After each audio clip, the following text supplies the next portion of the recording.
မိမိကိုယ်ကိုရထားတဲ့စုကအရေးချင်းမရှိပဲအမတ်တရပေးလိုက်တဲ့စုဖြစ်ကြောင်းပြတ်သားစွာပြောလာတဲ့ဒါရိုက်တာဇော်မြင့်ဦးတပင်းတန်များနဲ့စီစကားဖွဲ့သားတဲ့တရုတ်နိုင်ငံမှာရရှိခဲ့တဲ့စုဟာဂုဏ်ယူစရာလားဒါမှမဟုတ်အားနာလူပေးတဲ့လက်ဆောင်တက်တန်လားဆိုတာအခုရပိုင်းနုပညာလောကမှာအကြီးကျယ်ညှင်းခုန်နေကြပါတယ်အကယ်ဒမီကဲပြအဖွဲ့ဝင်ဒါရိုက်တာစောမြင့်ဦးကတော့ဒီစုပေါ်လုံးဝအမနာနဲ့အခုလိုဖွင့်ချလိုက်တာပါ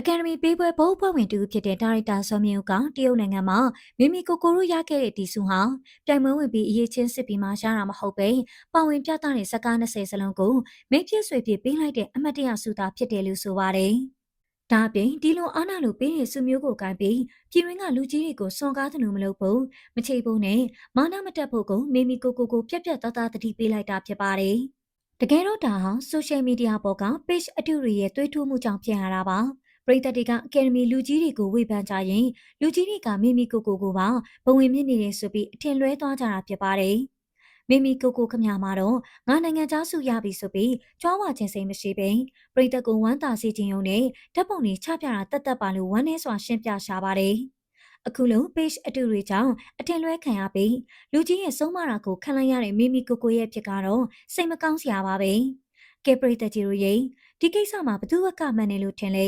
comment မှာပြောပေးသွားကြပါအောင်ရှင်